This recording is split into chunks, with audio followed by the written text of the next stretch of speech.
Hey everybody, it's Chuck.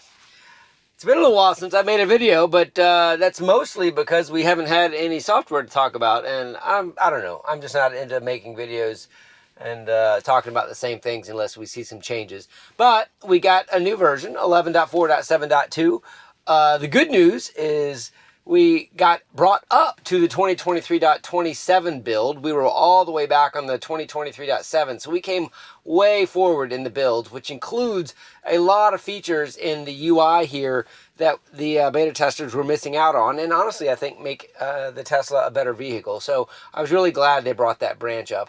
The .2, I think they had 2-point releases that they put out. They put a .1 out to employees. That never came out to the public. They iterated it to a .2, and that one came out earlier this week. I think on Tuesday it was.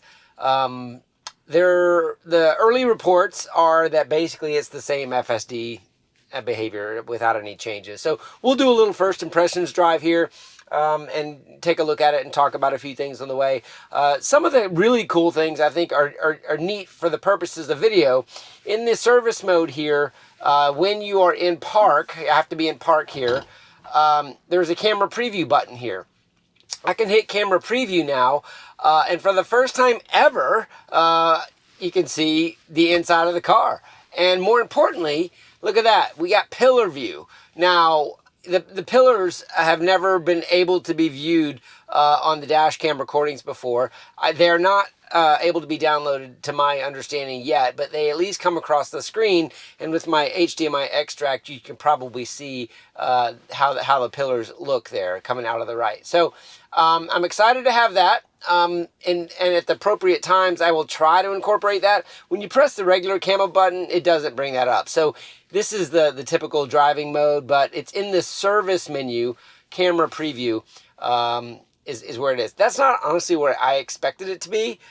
I don't know where I would have put it either, but that's where it is. A lot of other features in here in the UI that are not really FSD related that I think are great improvements. With auto headlights are on when the windshield wipers are on. There's a new chime when you engage, and I'll point it out when we get going here, for when you shift gears, that just sort of an indicator of gear changing. So that is that. So let me go ahead and stick a route in here, and we will head to the south, do our U-turn, and then head out onto the highway and see if we can get that going. All right, here we go. And listen up for the chime as I go into drive. Did you hear it? It's a little doo-doo. It's very subtle. You might not have heard it, but it's actually quieter than the actual, I think, transmission going into gear. Not a transmission. The battery engaging, whatever that sound you hear is. All right, we're still not engaged yet. Let's see, there it is. All right, starting out with the unprotected left turn, and we will kind of get a peek here. God, it would be great if I can get this camera up here quickly. Service. Oh, I can't do it while I'm in park. Oh, look at this obstruction scenario today. Hold on. You're not going to be able to see it probably. Okay, it's going to the median. So I can't bring up the screen to show you the camera while I'm in drive. So it is not a tool for driving here. But maybe you can see out of the side camera, there's some tree trimmers out here today. And they are blocking an entire lane, which just added to the obstruction. So pretty heavy traffic here. It's going to have to wait a little bit. Don't go anywhere because you can't fit. It's being patient, a little bit jerky. It's in a great spot in the median, especially with all this traffic. Okay, it's going to have a 2-lane gap. Oh, here it goes. Okay, there's its chance right there. And it waited for the perfect spot. See those tree trucks over to the left? That's what I was talking about. Wow. What an interesting obstruction there. Let me see if I can quickly reprogram. We'll go to the airport to get our U-turn in there. That should, see how quickly it reroutes. Rerouting, yeah, that was pretty quick. So it should have given us a, yep, it's got a U-turn in there. So let's see how it handles this. Oh, with the tree, you know what? I'm not even going to be able to do a U-turn, but I'm going to be able to show you that it's not going to be able to do a U-turn because it's going to probably, let's see what it does here today. It's got the stop. It's got it mapped and planned, but see how it's going back to the right again? Look at the steering wheel going to the right. Yeah, same thing as last time. See, it's sort of thinking about it, and then it looks like it's getting ready to abort to do just a left turn.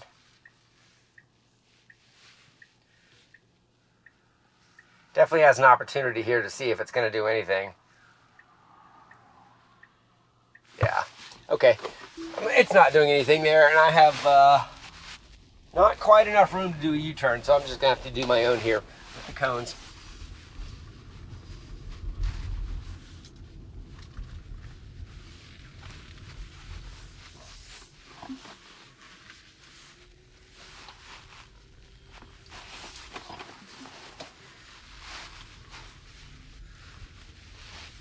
Alright, as we get going here, I'm going to go ahead and let it try to work around these cones and workers. It's got it remapped. It's mapping the cones out well. This obstruction is a little harder to see. It's a little more acute. Now, but it can creep way out. But interesting how it's going to have to judge the lane it can fit into with these cones that are back here to the left. It can't really go. It's creeping out like it's going to keep going, but boy, it's really kind of doing the slight acceleration, pause, stop. Okay, that was not the chance to go. Of all the times it could have gone, that was not the chance to go. So it's anxiousness took away my trust. It kept lunging like it wanted to go. Lunge, lunge, brake, brake, brake, and which told me it was uncertain. And then in one of the gaps that it had, it waited too long, and then it committed right before a big truck. So not happy with that. Okay, but we're going to go ahead and go north here on Roosevelt. Great scenario here with these cones. Doesn't have to do anything other than just show you the visualization and the truck, and if it's going to get out of this lane, we'll see if it wants to stay here or if it's just going to keep going. So these are the trucks that were in the way for my unprotected left turn. Okay.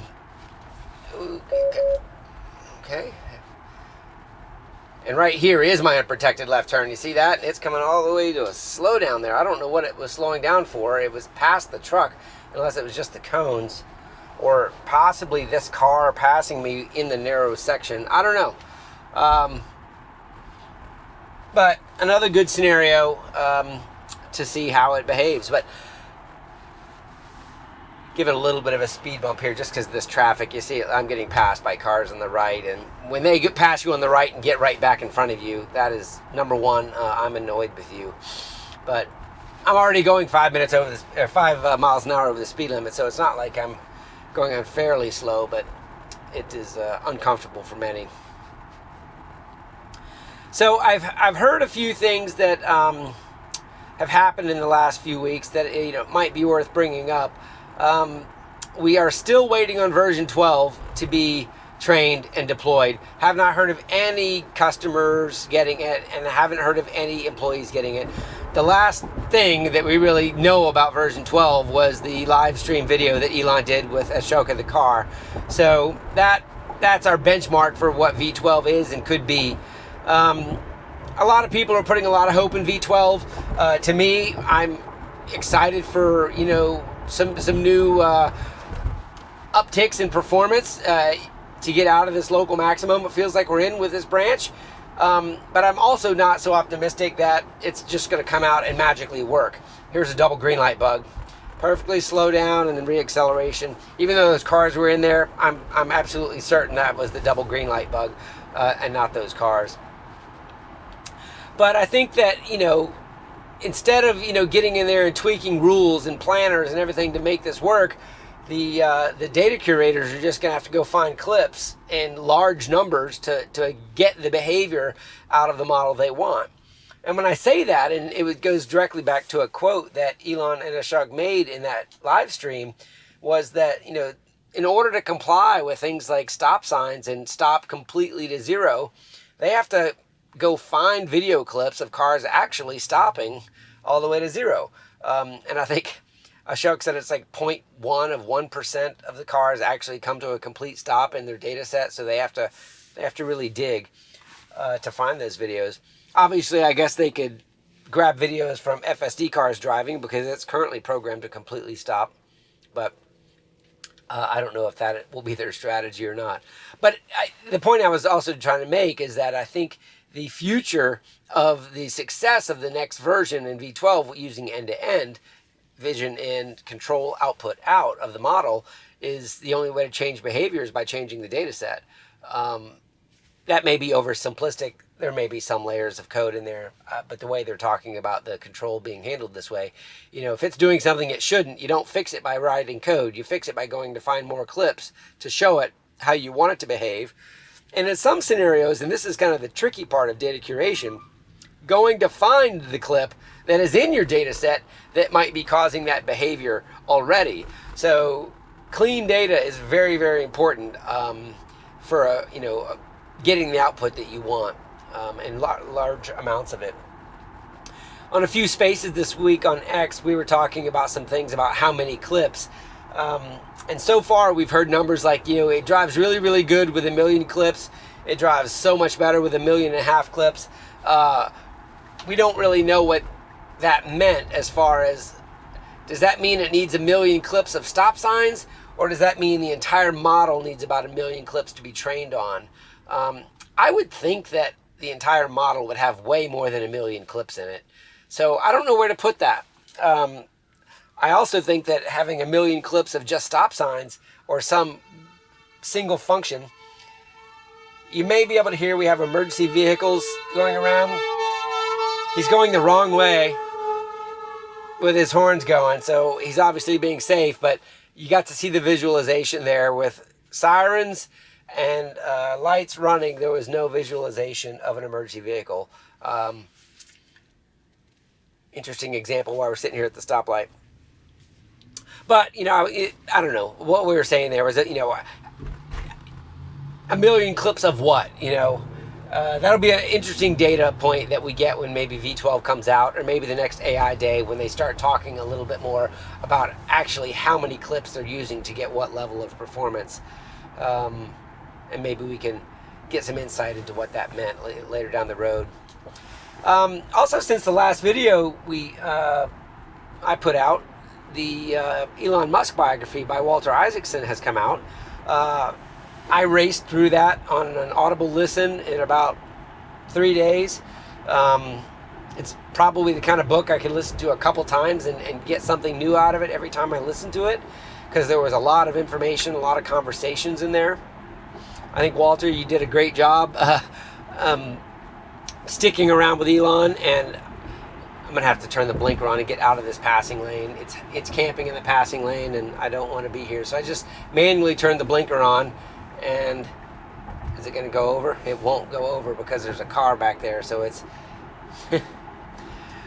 Ironically, there's a Tesla behind me, and he's probably, why are you going so slow? You've got a Tesla.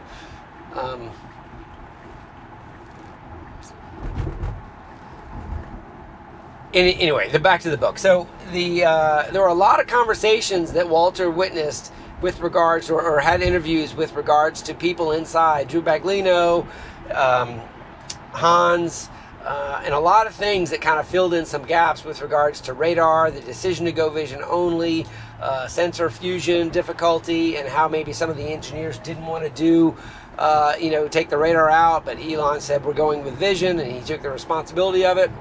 I do want to stop right here. This is the crest that I was having the stop for the stoplight on, but I'm in the left lane, and it did not stop on this time. So just commenting that cresting stop, I have to get some more data points, but it did not slow down there. So that could be an improvement. The camera discussion really wasn't brought up much. It was mostly about radar and things like that. The insight, I thought, was just that there was internal struggle, but that Elon is just making the decisions and taking the responsibility for its success or failure based on his decision. And I think that's a great way to lead. You can't lead by committee. You have to ultimately make a decision and go a certain direction. Whether or not this will be the correct one, removing radar, is to be determined, and time will tell. A lot of other things in the book, there were some sneak peeks of maybe the robotaxi or at least early mock-ups that they were allowing them to print. I am absolutely convinced that we didn't find out anything that they did not want us to know, specifically with taking pictures of that robo-taxi, perhaps early design and what it might look like. But we also have no ideas of what it might look like other than the size it could be from the last presentation where they had the next platform underneath a sheet. So, I think that it's definitely going to be small. It's definitely probably, the conversation about the steering wheel, no steering wheel, and the risk that you would be taking with regulatory approval if you designed a car that didn't have a steering wheel. I was fascinated by that. I totally think that there's no way Elon can predict FAA. Listen, I used FAA because my second thought was is regulatory approval for robotaxi. Just like in Boca Chica with SpaceX, he cannot predict when the environmental assessments or the accident investigation will be completed by the FAA. Now we're right in the middle of the accident investigation to be completed, but the now Fish and Wildlife has to do something. So there's just regulatory things that hold programs up. And I think it's wise to perhaps have a platform that can have a driver in it and can easily change or transition to a car without it. So I bumped up the speed again, so that was a slight speed intervention over what the car wanted to do this merge on the highway for Interstate 95, so I had the appropriate speed. There is a lot of acceleration by other cars. I do need to get over. The blinker is not on. There it is. All right. And the speeds here. So, it's just uncomfortable how it's slowing in this traffic. I don't know that I'm going to be able to tolerate this much more. See, it wants to get over, and it's not going to make it. So I'm pressing there. So see this fork here? It couldn't get over. It can go in both lanes, but it just made the decision that it wanted to go for that. And to the extent of stopping on a highway, you can't do that. It's just not safe. So the length of time I waited there before I pressed the accelerator to intervene was uncomfortable to me. And I'm pressing, speed here. I've got people right on my tail. It's just not safe here. So I'm gonna go ahead and bump it up to try to put some distance between us.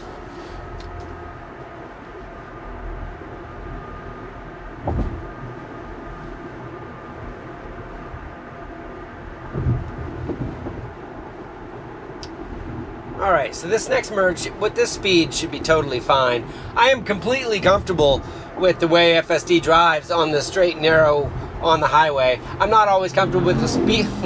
Look at this. Oh my gosh. I'm doing 60. He just left me in the dust. Has to be doing 90 plus on a turn at an interchange.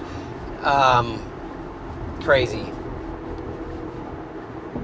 Yeah, I don't know. What do you do? Can't fix stupid. So I'm actually going to go ahead and take the route away from it right now and do a U-turn.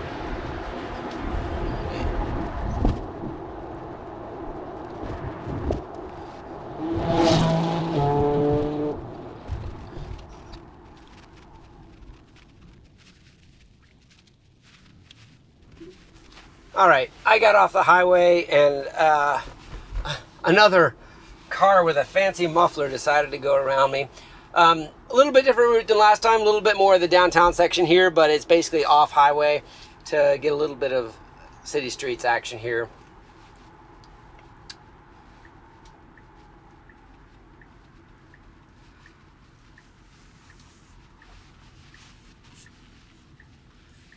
Should stay in this center lane here. Yeah.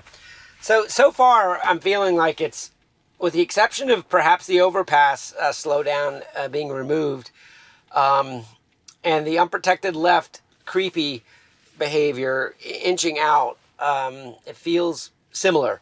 So, with a dot release, I would not expect a 0.2 to be a significant change. I really feel like they just rebuilt this to go onto this software build. So nothing's going to get fixed with regards to lane selection or anything like that. Several people have already reported that, so I'm not even looking for it. Just general feel, though. I still enjoy driving FSDBeta in city streets with the current bugs. It's just you have to know where they are. and not expect too much from point releases like this. I think we're waiting on version 12 no matter what. There's just no way. Spending the compute time to train multiple models, I don't know if that's in their plan. But if version 12 is in alpha or even beta for a very long time, they're going to have to keep this branch alive or leave people on it for a long, long time if it takes a while to get version 12 out to the 400,000 plus FSD subscribers. Not sure which way that'll go.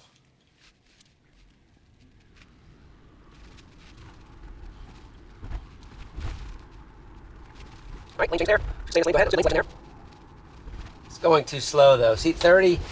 I mean, it is the speed limit, but it's just too slow. I'm gonna have to just bump it up a little bit for the people behind me. There's 35, which is still crazy slow on a road like this.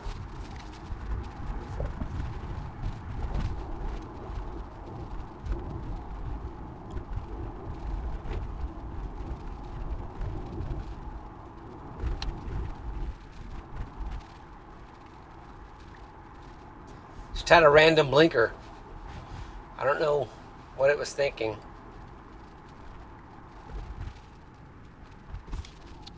Right, go ahead and set this up. Where is that? Probably good. There we go. Continue.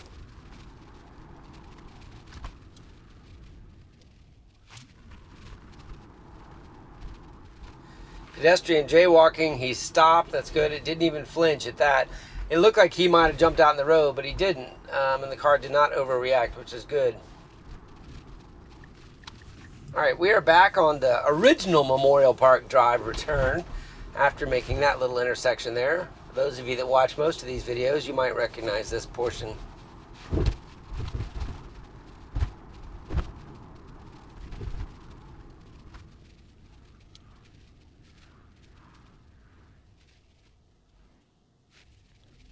Very slow car in front of us, so I guess I shouldn't feel so bad for going slow on these roads after following that fella for a bit.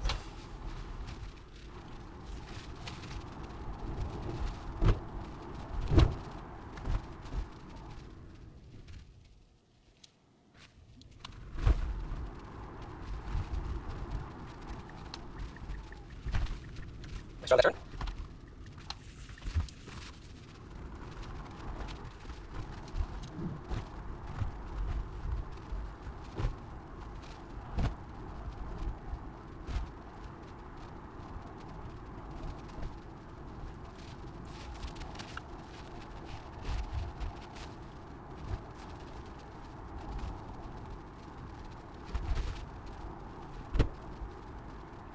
Some pedestrians crossing up in front. It's gonna have to wait on them, and it should. Nice job of that one. See, he's identified blue, and he went ahead and crossed. A little bit of a weave around. Nice job. Ooh, look at her jump back. See that? Slow down, stop. That trajectory management around the pedestrians was fine. That was good. Especially with the back and forth. Got a cyclist that just crossed up ahead. It slowed down for that. Got some weaving going, a lot going on in this little intersection. FSDBeta 11.4.7.2 is handling it just fine. Cyclist here, it's kind of slowing down. You can see it's probably going to try to decide if it can create a trajectory around him in a second. There's one of its chances, but it might not. Let's see what it does. It does have a double yellow line to the left. It's gone around double yellow lines before. It does have a blind curve up ahead, which is an interesting choice if it is consciously not going around him because of the curve. Now he goes to the right, gives us room. So in that cyclist intervention, it just waited and was patient. So for you cyclists out there, it'd be interesting to know if you prefer that behavior or if you're annoyed by cars staying back on your left heel that you can't see. Okay, let's see if we get the random S-curve blinkers this time. Yep, there's one.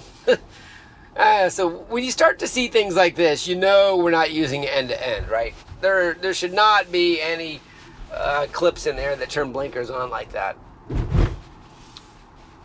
That is going to be one of my litmus tests when we're trying version 12 one day, is the S-curve blinkers. Do they just magically go away? All right, coming up on some traffic circles, small ones. sometimes gives a little bit of trouble. We'll see how it is today with the traffic density.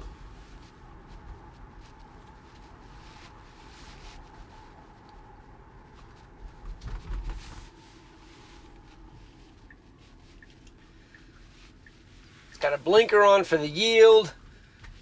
And it committed. That was good. It didn't do it smoothly, but it committed inside of a small gap that was actually pretty small.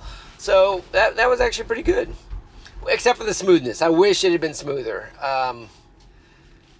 Wide open here, it should just completely roll this with no jerkiness and follow that vehicle. So easy peasy there. So both of the traffic circles ended up working out well.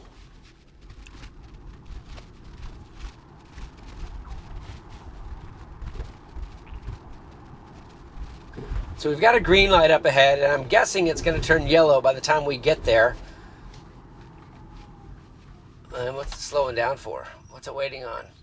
I'd be making my way to get up there to make this light is what I would be doing. It's got its blinker on. It does need to yield. It didn't have any opposing traffic, and it did just fine. So wasn't completely behaving like I would have with the timing of that light. Granted, I don't think, interesting that it slowed down there, perhaps for those pedestrians over the median, but you know, when a light goes a long way and you think you want to try to make it, you know, you kind of hurry up to it and then wait. It didn't do it that way today, but it was lasting long enough to work out.